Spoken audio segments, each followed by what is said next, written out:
Hey hello friends, இது வந்து Tuesday morning எடுத்த vlog. மார்னிங் 5 o'clock டே வந்து ஸ்டார்ட் ஆயிடுச்சு.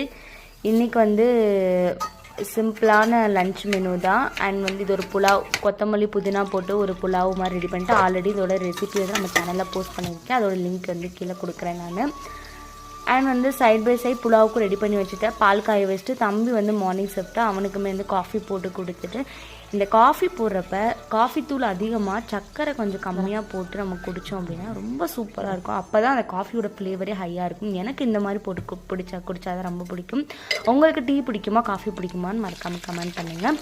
அண்ட் சைடில் வந்து முட்டை தொக்குமே ரெடி பண்ணணும். முட்டை தொக்குக்கு வந்து எண்ணெய், அதுக்கப்புறம் சோம்பு, வெங்காயம், கருவேப்பிலை ஆட் பண்ணிவிட்டு நல்லா வதங்கணும். தக்காளி பழத்தை ஆட் பண்ணிடணும். இஞ்சி பூண்டு பேஸ்ட்டு அண்ட் வந்து வீட்டில் இருக்க எல்லா பொடி, chilli powder and coriander powder, அதுக்கப்புறம் மஞ்சத்தூள், பெப்பர் இதெல்லாம் ஆட் பண்ணி நல்லா வதங்குமே. தண்ணி நல்லா கொஞ்சம் விட்டுட்டு சைட் பை சைட் மூடி வச்சிடணும். சைட் பை சைட் வந்து தக்காளி சட்னி நார்மலாக வதக்கி விட்டு பண்ணுறதுமே பண்ண ஆரம்பிச்சிட்டேன். அண்ட் நல்லா கொதிச்சு இந்த மாதிரி வந்தோடனே முட்டை, வேக வச்சுருக்க முட்டையை லைட்டாக கீறி விட்டுட்டு இந்த மாதிரி ஆட் பண்ணோம்னா சூப்பராக இருக்கும். இந்த மாதிரி ரைஸ்க்கு வச்சு சாப்பிட்ற பாத்திரத்துமே விலைக்கு வச்சுட்டு போயிட்டோம் அப்படின்னா சாயந்தரம் வந்தனே கொஞ்சம் நம்மளுக்கு ரிலாக்ஸாக இருக்கும். இல்லை இதையுமே அப்படியே வச்சுட்டு வந்தால் ரொம்ப டயர்டாக இருக்குன்னு சொல்லி ஹஸ்பண்டுக்குமே அவங்களுக்கும் ஒர்க் ஃப்ரம் ஹோம். ஸோ வேலை பார்த்துட்டே தான் தர்ஷனை பார்த்துக்கணும். தர்ஷன் அந்தளவுக்கு வந்து சமத்தாக தான் இருப்பார்.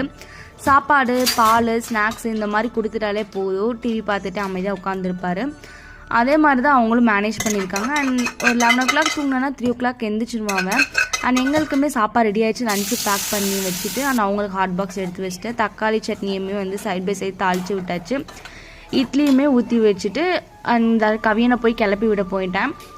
அப்புறம் கிளம்பிட்டு வந்தனே வந்து ஸோ இட்லி சட்னி வச்சு 2 பசங்களுக்குமே ஊட்டி விட்டுட்டேன். நான் கிளம்புறதுக்கு முன்னாடியே வந்து 2 பசங்களுக்கு சாப்பாடு ஊட்டி விட்டுட்டு அதுக்கப்புறம் தான் நாங்கள் கிளம்பணும். நம்மளோட சேனல் ஃபர்ஸ்ட் டைம் பார்க்கணும் மறக்காமல் சப்ஸ்கிரைப் பண்ணிக்கோங்க. Bye bye.